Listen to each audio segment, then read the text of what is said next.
बिस्मिल्लाहिर्रहमानिर्रहीम अस्सलामुअलैकुम नाजरीन, मैं ਤੁਹਾਡਾ ਭਾਈ ਨਦੀਮ ਯੂਸਫ ਜ਼ਈ ਤੇ ਅੱਜ ਜਿਹੜਾ ਅਸੀਂ ਸਵਾਲ ਕਰਾਂਗੇ ਸੈयद मंजूर उल हसन ਕੋਲ। ਭਾਜੀ ਅੱਜ ਸਵਾਲ ਲੈ ਕੇ ਆਏ ਮੈਂ ਨਾ ਤਾਂ ਲਿਆ ਨਾ ਕਿਉਂਕਿ ਨਵੇਂ ਦੋਸਤ ਵੀ ਆ ਜਾਂਦੇ ਨੇ ਵਿੱਚ ਤੇ ਕਿਸੇ ਨੂੰ ਨਹੀਂ ਵੀ ਪਤਾ ਹੁੰਦਾ ਤੇ ਥੋੜੀ ਤਾਰਫ ਹੋ ਜਾਵੇ ਇਸ ਨਾਲ। ਫਿਰ ਇੱਕ ਵਾਰੀ ਤਾਰਫ ਦੀ ਤੁਹਾਨੂੰ ਜ਼ਰੂਰਤ ਹੀ ਨਹੀਂ। ਅਲਹਮਦੁਲਿਲਾ ਅੱਜ ਤੁਸੀਂ ਫਾਰਮ 'ਚ ਲੱਗ ਰਹੇ ਹੋ ਜੀ। ਅਲਹਮਦੁਲਿਲਾ ਬਸ ਮੈਂ ਫਾਰਮ ਵਿੱਚ ਤਾਂ ਕਿਉਂਕਿ ਬੜੇ ਦੋਸਤਾਂ ਨੇ ਕਿਹਾ ਕਿਉਂਕਿ ਅਸੀਂ ਲਾਸਟ ਵੀਕ ਦੀ ਵੀਡੀਓ ਨਹੀਂ ਬਣਾਈ ਸੀ, ਥੋੜੀ ਜਿਹੀ ਮਸਰੂਫੀਅਤ ਸੀ ਆਪਣੇ ਕੰਮ ਦੀ ਵੀ ਤੇ ਮੈਂ ਕਿਹਾ ਅੱਜ ਇਨਸ਼ਾਅੱਲਾ ਜਿਹੜਾ ਅਸੀਂ 2-3 ਵੀਡੀਓ ਬਣਾਵਾਂਗੇ ਇਕੱਠੇ।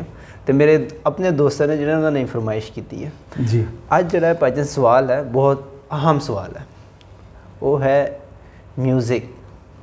ਜਿਹੜੇ ਅਸੀਂ ਮਿਊਜ਼ਿਕ ਸੁਣਦੇ ਹਾਂ ਗਾਣੇ ਤੇ ਅੱਛੇ ਗੁਲਕਾਰ ਜਿਹਦੇ ਵਿੱਚ ਕਵਾਲੀ ਹੋ ਗਈ ਹੈ, ਗਾਣੇ ਵੀ ਹੋ ਗਏ ਨੇ। ਅੱਛਾ ਉਹ ਸੁਣ ਕੇ ਜਿਹੜਾ ਨਾ ਇੱਕ डिफरेंट जी फीलिंग महसूस होती है। डिफरेंट जी महसूस ये होती है कि मतलब थोड़ा जिहा मूड हो जाता है, बंदा फ्रैश हो जाता है सुन के। तो अच्छा कई जिहड़े उलमा हैं वो ये कहते हैं कि जी ये हराम है। तुसीं इस दे बारे च की कहना चाहते हो? जरा इसमें थोड़ा वाजिया कर दो। वाकई ये हराम है क्योंकि जिस टाइम बंदा सुनता है तो थोड़े जिहे नहीं है, कुछ गाने इस तरह होंदे ने कि बिल्कुल बंदा थोड़े जोश भी आ जाता है। अच्छा फिर कोई कवालियाँ जो होंदी बंदे का मूड थोड़ा फ्रैश हो जाता है। तो इस दे बारे तुसीं जरा ना वाजिया कर दो। बिस्मिल्लाहिर्रहमानिर्रहीम। वाकई तुसी बिल्कुल ठीक कहा कि ये बड़ा अहम मौजू है और अहम मौजू कई पहलुओं नाल है। एक तो ये पहलू है कि हर बंदा शायद ही कोई इंसान होवे कि जिहड़ा म्यूज़िक तो फ़ायदा ना उठांदा होवे, म्यूज़िक ना सुनदा होवे। बहुत घट लोग ने, यानी चाहे वो मुसलमान ने गैर मुस्लिम ने, सारे ही और हमेशा तो म्यूज़िक इंसानां दे नाल नाल चलदा रहा है। एक पहलू तो ये है कि इसका इंसानां नाल सारे इंसानां नाल ताल्लुक है। दूसरा इसका पहलू है कि आम तौर पर साढ़े हाँ यह कहा जाता है और इस दे उत्ते किताबां भी मौजूद ने, तहरीरां भी मौजूद ने, उलमा दे फतवे भी मौजूद ने। यह कहा जाता है कि इस्लाम ने मौसीकी नूं, म्यूज़िक नूं हराम करार दिता है। और ज़्यादातर लोग यही समझते हैं कि इस्लाम ने मौसीकी नूं, म्यूज़िक नूं हराम करार दिता है। तो ये दोनों चीज़ां बड़ी इंपॉर्टेंट ने। यानी ये चीज़ भी कि ये चीज़ बहुत ज़्यादा आम है जी। और जिहड़ी आम चीज़ है उसनूं साडे उलमा ने या दीन दे हवाले नाल बयान किया जाता है कि हराम करार दिता है। तो इस वास्ते वाकई तुसी बिल्कुल ठीक कहा कि इसकी अहमियत जिहड़ी है ना वो बहुत ज़्यादा है। लेकिन इस तो पहले कि असी हराम हलाल जायज़ नाजायज़ की गल करिए, कुछ बुनियादी चीज़ों समझ लेना चाहिए।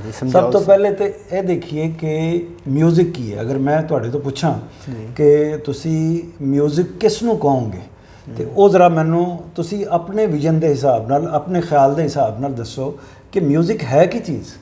अच्छा म्यूज़िक की चीज़ है, असी तो इसमें म्यूज़िक कहते हैं ना। जिस तरह असी गाने को सुन लेते हैं तो वो म्यूज़िक एक अच्छा फिर इस टाइम कवाली आ गई है। जिस तरह दरबारी सिस्टम ते कुछ लोग ये कहते हैं कि यार ये जो कवाली है ना इसका इतना नहीं है।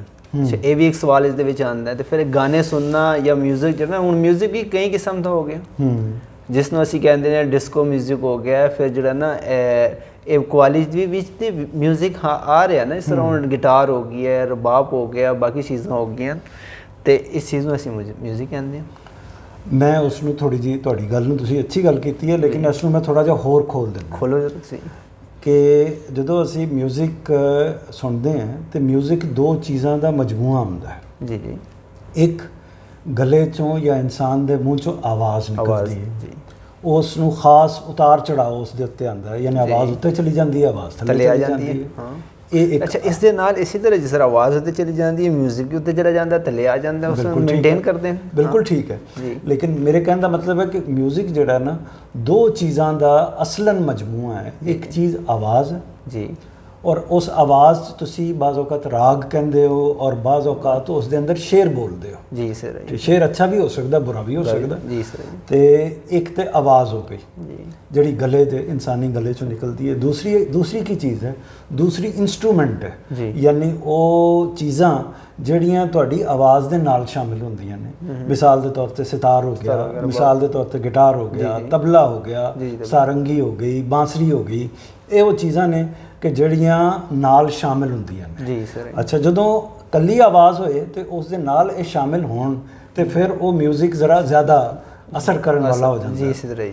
ਕਵਾਲੀ 'ਚ ਤੁਸੀਂ ਦੇਖੋਗੇ ਕਿ ਕਵਾਲੀ 'ਚ ਕੁਝ ਹੋਰ ਚੀਜ਼ ਵੀ ਐਡ ਹੋ ਜਾਂਦੀ ਹੈ, ਮਿਸਾਲ ਦੇ ਤੌਰ ਤੇ ਨਾਲ ਤਾਲੀ ਵੀ ਸ਼ਾਮਿਲ ਕਰ ਦਿੰਦੇ ਨੇ। ਬਾਕੀ ਮਿਊਜ਼ਿਕ 'ਚ ਉਸ ਤਰੀਕੇ ਨਾਲ ਨਹੀਂ ਹੈ, ਲੇਕਿਨ ਕਵਾਲੀ ਦੇ ਨਾਲ ਤਾਲੀ ਵੀ ਸ਼ਾਮਿਲ ਹੋ ਜਾਂਦੀ, ਤੇ ਕਈ ਇਸ ਤਰ੍ਹਾਂ ਦੀਆਂ ਚੀਜ਼ਾਂ ਸ਼ਾਮਿਲ ਕਰਕੇ ਉਹ ਮਿਊਜ਼ਿਕ ਬਣਦਾ ਹੈ। ਲੇਕਿਨ ਮੈਂ ਤੁਹਾਡੇ ਤੋਂ ਔਰ ਆਪਣੇ ਸੁਣਨ ਵਾਲਿਆਂ ਤੋਂ ਪਹਿਲੇ ਪੁੱਛਾਂਗਾ ਕਿ ਤੁਹਾਡਾ ਦਿਲ ਕੀ ਕਹਿੰਦਾ ਹੈ।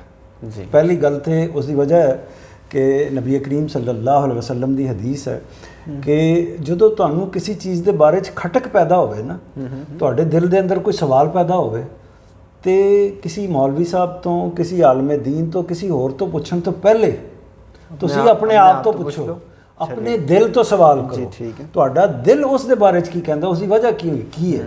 ਯਾਨੀ ਹਜ਼ੂਰ ਕਰੀਮ ਸੱਲੱਲਾਹੁ ਅਲੈहि ਵਸੱਲਮ ਨੇ ਇਹ ਗੱਲ ਕਿਉਂ ਕਹੀ ਹੈ, ਉਸ ਦੀ ਵਜ੍ਹਾ ਇਹ ਹੈ ਕਿ ਅੱਲਾਹ ਤਾਲਾ ਨੇ ਦੀਨ ਦੀ ਬੁਨਿਆਦੀ ਤਾਲੀਮਾਤ ਇਨਸਾਨ ਦੇ ਦਿਲ ਦੇ ਅੰਦਰ ਦਾਖਲ ਕਰ ਦਿੱਤੀਆਂ ਹੋਈਆਂ ਨੇ। ਹਰ ਇਨਸਾਨ ਨੂੰ ਪਤਾ ਹੈ ਕਿ ਅੱਛਾਈ ਕੀ ਹੈ, ਬੁਰਾਈ ਕੀ ਹੈ, ਗੁਨਾਹ ਕੀ ਹੈ, ਗਲਤੀ ਕੀ ਹੈ, ਜ਼ਿਆਦਤੀ ਕੀ ਹੈ, ਇਹ ਹਰ ਇਨਸਾਨ ਨੂੰ ਪਤਾ ਹੁੰਦਾ। ਉਸ ਦੇ ਅੰਦਰ ਇਹ ਚੀਜ਼ ਅੱਲਾਹ ਤਾਲਾ ਨੇ ਦਾਖਲ ਕਰਕੇ ਇਸ ਦੁਨੀਆ 'ਚ ਭੇਜਿਆ। ਇਸ ਕਰਕੇ ਨਬੀ ਕਰੀਮ ਸੱਲੱਲਾਹੁ ਅਲੈहि ਵਸੱਲਮ ਨੇ ਫਰਮਾਇਆ ਕਿ ਕਿਸੇ ਚੀਜ਼ ਦੇ ਬਾਰੇ 'ਚ, ਮਿਊਜ਼ਿਕ ਦੇ ਬਾਰੇ 'ਚ, ਕਿਸੇ ਹੋਰ ਚੀਜ਼ ਦੇ ਬਾਰੇ 'ਚ ਤੁਹਾਡੇ ਦਿਲ ਦੇ ਅੰਦਰ ਖਟਕ ਪੈਦਾ ਹੋਵੇ, ਸਵਾਲ ਪੈਦਾ ਹੋਵੇ, ਤੇ ਤੁਸੀਂ ਕੀ ਕਰੋ, ਤੁਸੀਂ ਆਪਣੇ ਆਪ ਤੋਂ ਪੁੱਛੋ, ਆਪਣੇ ਦਿਲ ਤੋਂ ਪੁੱਛੋ।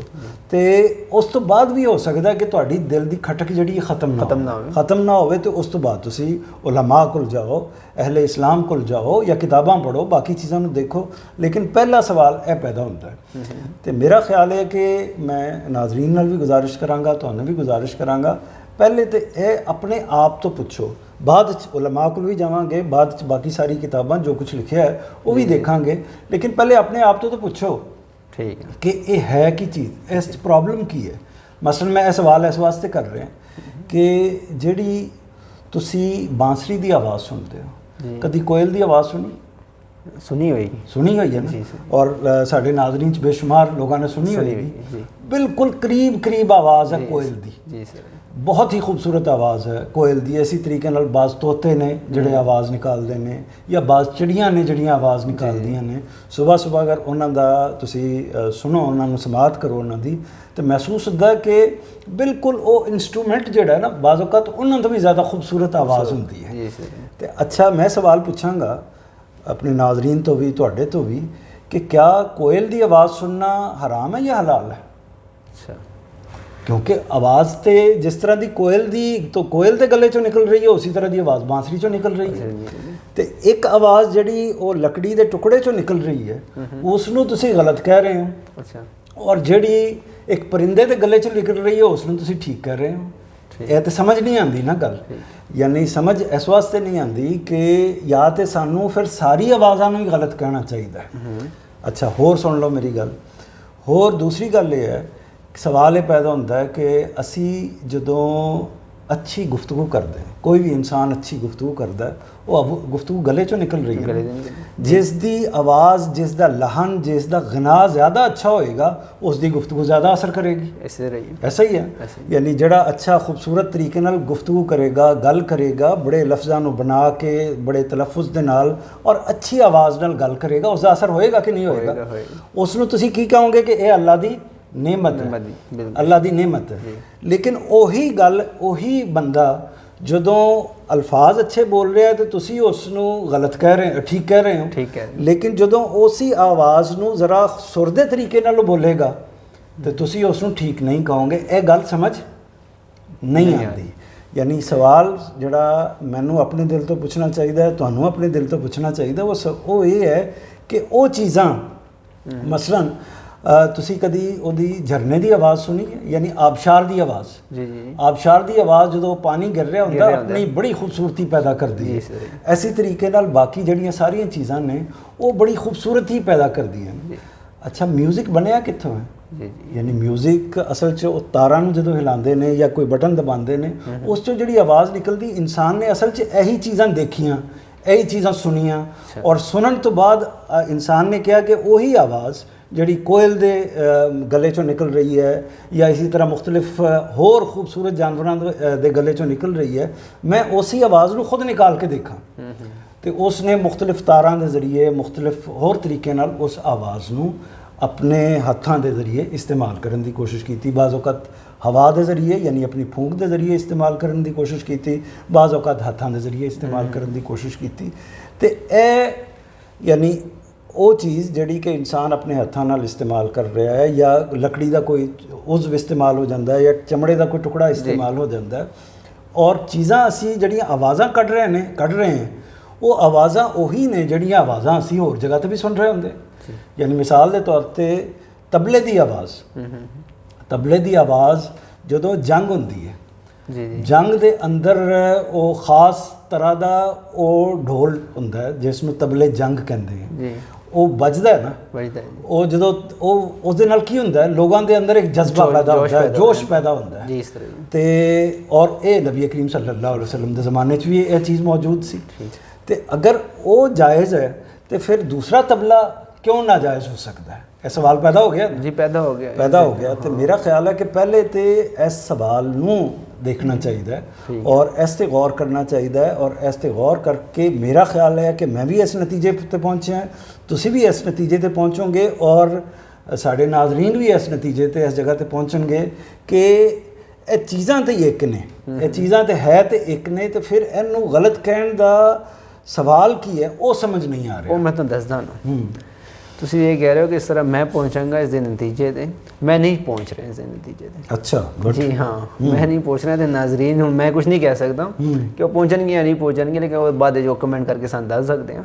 ਉਹ ਮੈਸੇਜ ਤੇ ਨਹੀਂ ਪਹੁੰਚ ਰਿਹਾ ਕਿ ਹਜ਼ੂਰ ਸੱਲੱਲਾਹੁ अलैहि वसल्लम ने आप सल्लल्लाहु अलैहि वसल्लम ने फरमाया कि इस चीज़ां ऐड या म्यूजिक ਜਿਹੜੇ ਨਾ ਇਹ ਚੀਜ਼ਾਂ ਸੁਣਨਾ प्रेस करना चाहिए, इस चीज़ तो प्रेस करना चाहिए। तो फिर इसका की मतलब है जिस टाइम हज़ूर पाक सल्लल्लाहु अलैहि वसल्लम ने आप किया है इस चीज़ तो सन प्रेस करना चाहिए, तुसी इस चीज़ ਨੂੰ कह रहे हो कि नहीं?